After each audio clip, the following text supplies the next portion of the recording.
we protect our own. The words hit heavy, as 200 leather-clad bikers filled every corner of Lisa's struggling diner. 24 hours earlier, she'd stood up for a lone Hell's Angel, when local cops harassed him. What happened next would leave an entire town in tears. Hi everyone, welcome to Tales Unveiled. Let's get started. Lisa Parker's hands were chapped and red, as she wiped down the sticky counter at Parker's diner, for the third time that hour. The lunch rush, if you could call 8 customers a rush, had ended, and she was mentally calculating if today's take would cover the electric bill that sat unopened in her purse. The final notice stamp had bled through the envelope. Just a few more months, she muttered, tucking a strand of brown hair behind her ear.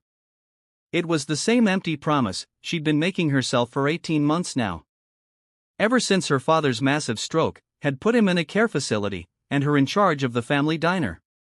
Her nursing career in the city, her apartment, her life, all put on hold for a small-town greasy spoon that was bleeding money faster than she could bandage the wounds.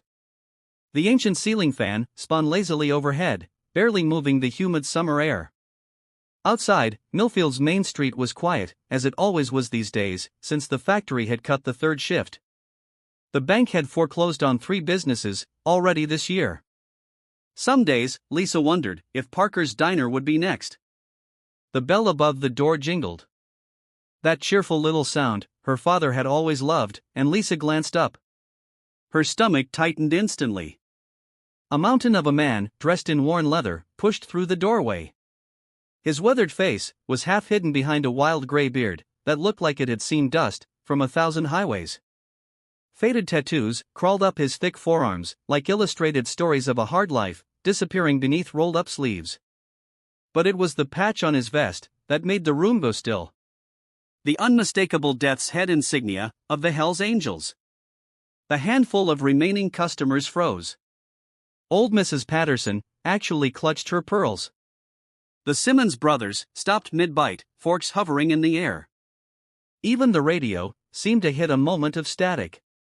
The biker seemed to feel the tension, his massive shoulders hunching slightly as he made his way to the counter. Each heavy bootfall echoed against the worn linoleum like a hammer strike. He deliberately chose the stool at the far end, keeping distance between himself and the other patrons, a man used to being unwelcome. Lisa could practically hear her father's voice in her head. Everyone's money spends the same at Parker's. But her father had never had to serve a Hell's Angel in their small conservative town, where rumors about the motorcycle club circulated like gospel. Lisa steadied her hand, grabbed a cloudy plastic menu, and a glass of ice water. The other waitress, Jenny, had suddenly found a pressing need to refill ketchup bottles at the far end of the diner. "Thanks for coming into Parker's," Lisa said, approaching him with the same practiced smile she offered every customer.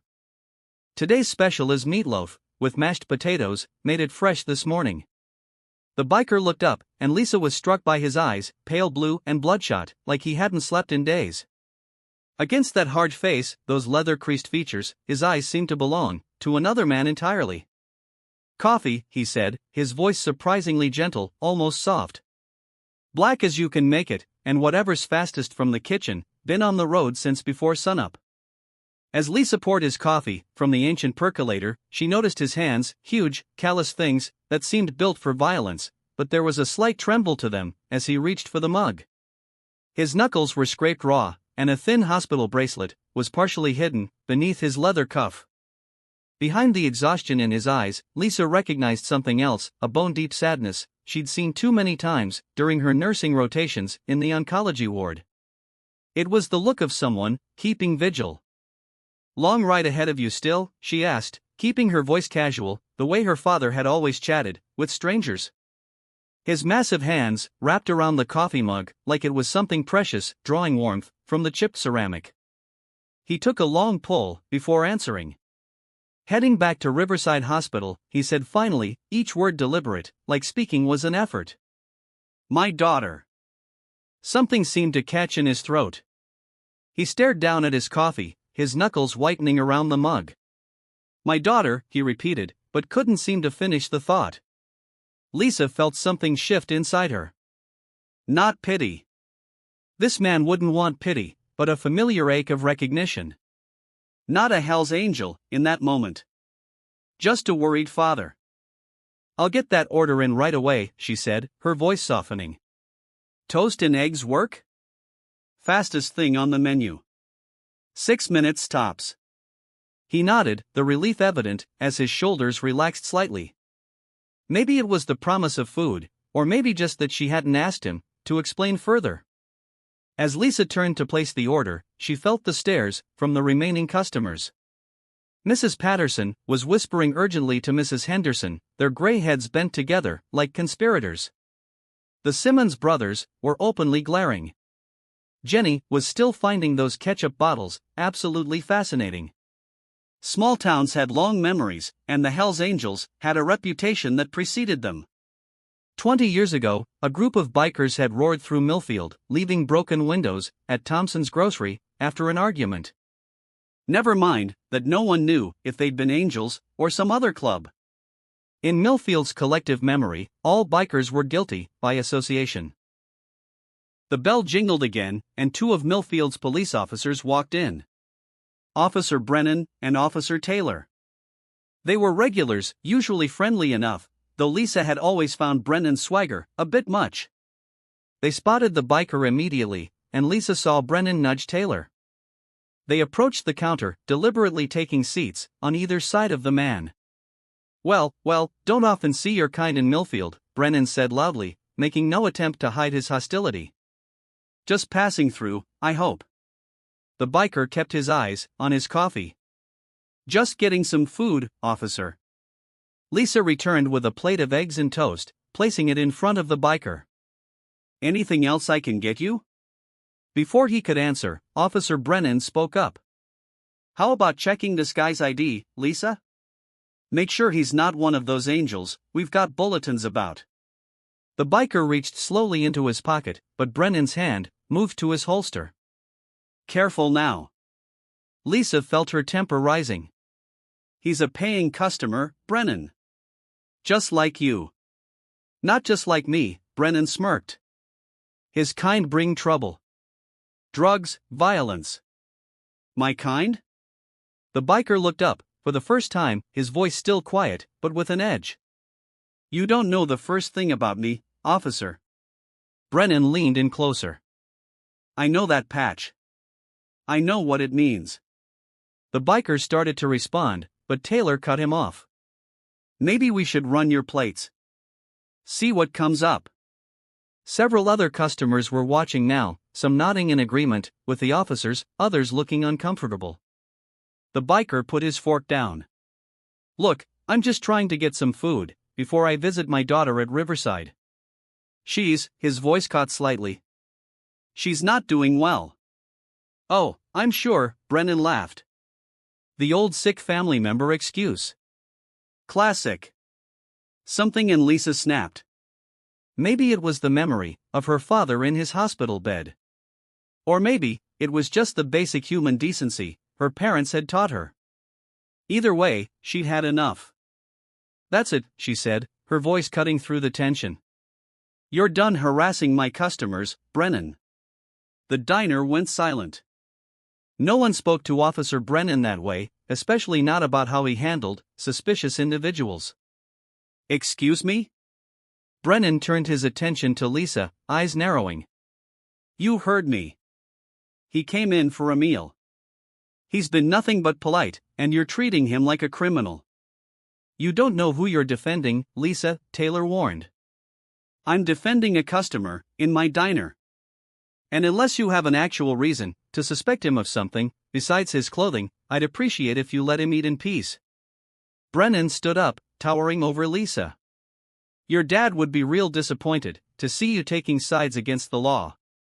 That was a low blow, and everyone knew it. Frank Parker had been friends with half the police force before his stroke. "My dad taught me to judge people by how they act, not what they wear," Lisa replied, her voice steady despite her racing heart. "And right now, you're the one acting badly in my diner." The tension in the air was thick enough to cut with a knife. Several customers shifted uncomfortably. Mrs. Henderson, the retired librarian, suddenly became very interested in her pie. Dave Wilson, who'd gone to high school with Lisa, stared down at his coffee cup. "I think I'll take my food to go," the biker said quietly, reaching for his wallet. "No," Lisa said firmly. "Your money's no good here today. The meal's on me." The biker looked at her, with surprise. Genuine gratitude flashing across his face. Brennan's face flushed deep red. "You're making a mistake, Lisa. This town has a way of remembering who its friends are." The threat wasn't subtle. In a small town like Millfield, being on the wrong side of the police could be bad for business. Lisa's hands were trembling now, but she kept her chin up. "Are you going to order something, or are you just here to intimidate my customers?" For a moment, she thought Brennan might do something truly stupid. Instead, he threw a few dollars on the counter. "Lost my appetite. Let's go, Taylor." As they left, the bell jingling angrily behind them, conversation slowly resumed throughout the diner. Lisa turned to the biker, who was looking at her, with an expression she couldn't quite read. "I'm sorry about that," she said. He shook his head slowly. "Don't be. Not many people would have done what you just did." He paused, studying her face. "Name's Ray Mercer. Lisa Parker." "Thank you, Lisa Parker." He ate quickly after that, and when he finished, he left a $20 bill on the counter, despite her protests. "For your dad," he said simply, before heading out the door. Lisa tried to put the incident behind her, but the stares from the other customers told her it wouldn't be that simple. By closing time, she'd overheard enough whispered conversations to know the story was spreading through town like wildfire. That night, as she sat by her father's bedside at the Millfield Care Center, she told him about her day. "I don't know if I did the right thing, Dad," she said, even though his stroke had left him unable to respond. "But I couldn't just stand by." Her father's eyes seemed to hold approval, but maybe that was just what she wanted to see. The next morning, Lisa arrived at the diner early, as usual. What wasn't usual was the "closed until further notice" sign someone had taped to her window overnight. Beneath it, scrawled in red marker, "No biker lovers in Millfield." Lisa ripped the sign down, her hands shaking with anger. Inside, nothing seemed disturbed, but the message was clear enough. The breakfast rush was noticeably lighter than normal. By lunchtime, it was obvious that word had spread. The diner, that usually buzzed with conversation and clinking silverware, was eerily quiet, with only a handful of regulars braving the apparent boycott. Old Mrs. Henderson came in for her usual tuna sandwich, patting Lisa's hand sympathetically. "This will blow over, dear. Small towns have short memories when they want to." Dave Wilson and his wife came by too, deliberately sitting at the window table, where they could be seen from the street. "Hell with them," Dave said louder than necessary. "Best coffee in town is still the best coffee in town." But these small gestures of support weren't enough. Lisa did the math in her head. Another week like this, and she wouldn't make rent. Around 2 o'clock, with the diner empty, Lisa allowed herself a rare moment of despair. She leaned against the counter, fighting back tears. The diner wasn't just a business. It was her father's legacy. The place where she'd grown up, learning to count change and wipe tables. Now it might all disappear, because she'd stood up for a stranger. The familiar jingle of the bell interrupted her thoughts. Lisa quickly wiped her eyes, putting on her professional smile. A man in his 50s stood in the doorway, dressed in jeans and a plain blue t-shirt. The only hint of his affiliation was a small Hell's Angels pin on his leather jacket. Behind him was a woman about the same age, her long gray hair pulled back in a neat braid. "Lisa Parker?" the man asked. Lisa nodded, suddenly nervous. "I'm Thomas Mercer, Ray's brother." He stepped forward, extending his hand. "This is my wife, Sarah." Lisa shook their hands, confusion evident on her face. "Ray told us what you did for him yesterday," Sarah explained. "He would have come himself, but he's still at the hospital with Jessie." "That's his daughter. How is she?" Lisa asked. "Touch and go," Thomas replied, his face grim. "Cancer, stage 4. They're trying an experimental treatment at Riverside. Last chance kind of thing. Lisa's heart sank. I'm so sorry. Ree said you were kind to him, when not many would be, Sarah continued. Said you stood up to those cops, like you'd been doing it all your life. Lisa shrugged, embarrassed. Anyone would have done the same. Thomas shook his head.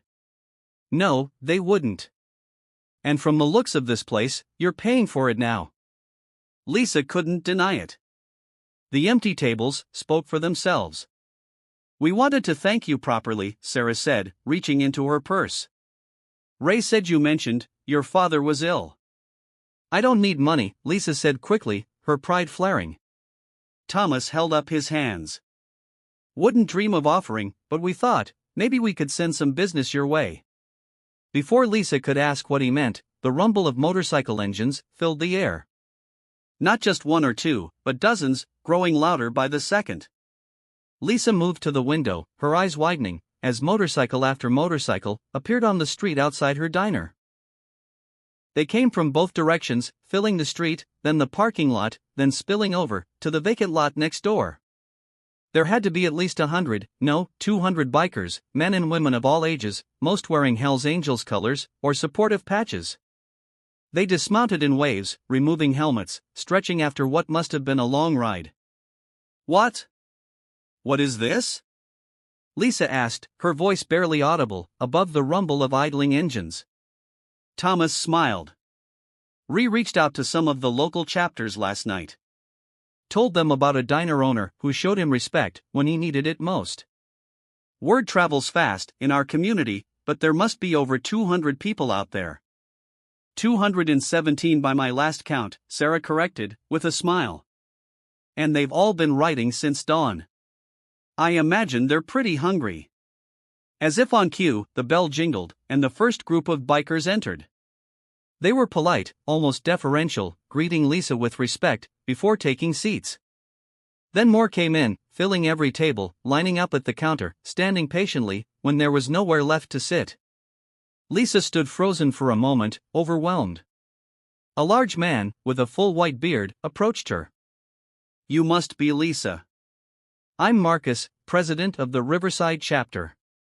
Friend of ours. He extended a massive hand, which Lisa shook automatically. Hope you don't mind us dropping in like this. I don't think I have enough food, Lisa admitted. Marcus laughed. Already taken care of. Sarah called ahead to your suppliers. Got a big delivery coming in 20 minutes. Don't worry about the cost. It's covered.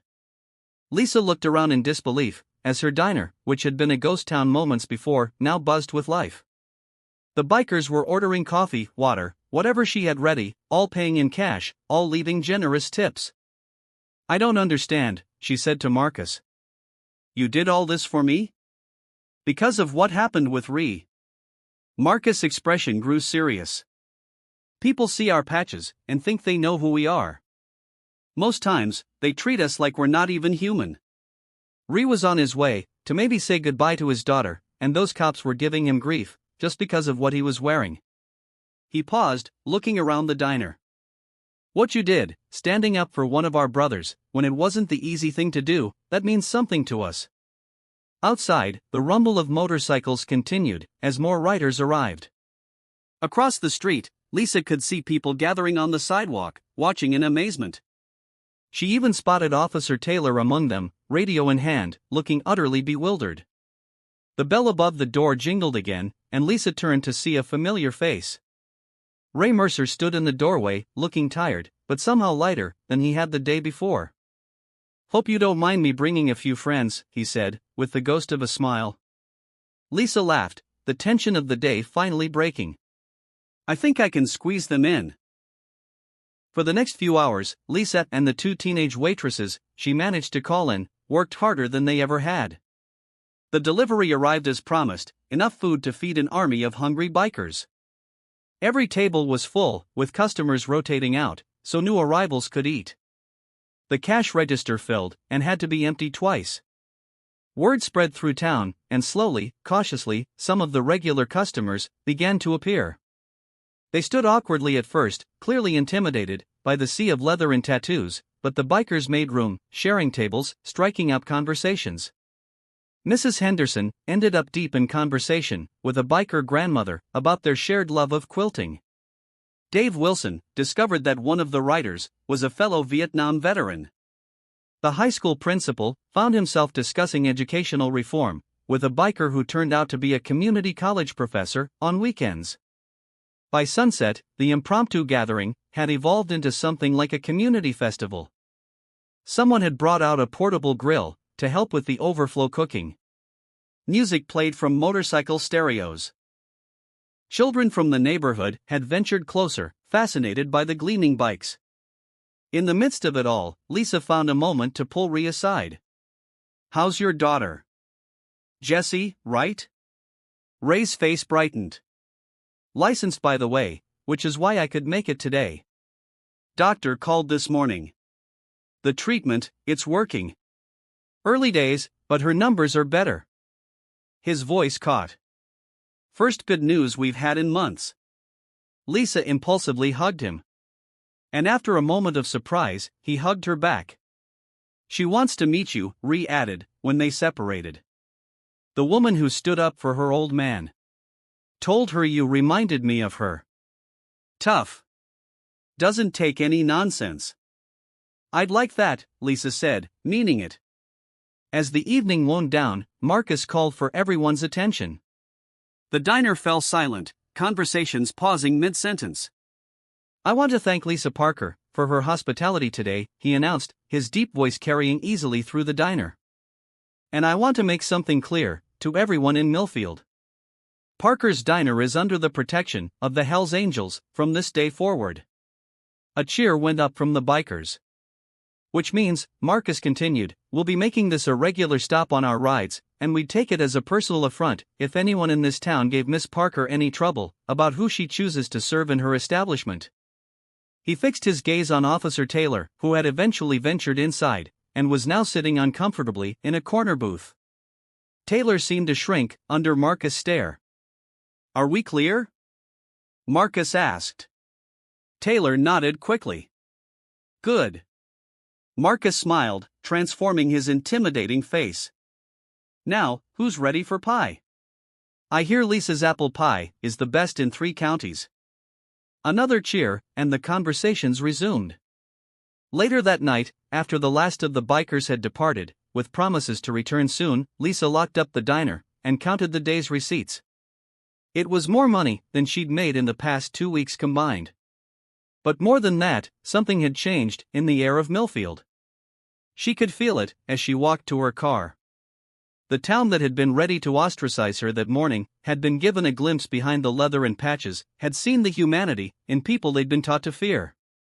As Lisa drove to the care center to see her father, she couldn't help but smile at the irony. In standing up for one stranger, she'd gained hundreds of friends, and maybe, just maybe, helped a small town expand its understanding of what it means to judge someone by how they act, not what they wear. The next morning, Lisa arrived at the diner to find a package leaning against the door. Inside was a leather vest, custom-made, with Parker's Diner emblazoned across the back, surrounded by the words, "Friends of the Angels." Pinned to it was a note in rough handwriting. "For the bravest diner owner we know. Jessie's doing better. She still wants to meet you. Ray." Lisa hung the vest behind the counter, right next to her father's old apron. When Officer Brennan came in for coffee, an hour later, unusually subdued and polite, Lisa served him with the same smile she gave every customer. After all, her father had taught her to judge people by how they act, not what they wear. And sometimes, it took a diner full of bikers to remind a town what that really meant. It's a strange thing how the smallest moments can change our lives. Lisa Parker didn't set out to be a hero that day. She just couldn't stand by while someone was being mistreated. She didn't know her simple act of decency would bring 200 bikers to her door, save her father's legacy, and heal the divisions in a broken town. Sometimes courage isn't about grand gestures or dramatic stands. Sometimes it's just about serving coffee to a stranger when everyone else turns away and changing the world one cup at a time. Love this story? Hit that like button and subscribe to the channel for more. Don't forget to check out the video currently on your screen. You won't want to miss it. See you in the next one.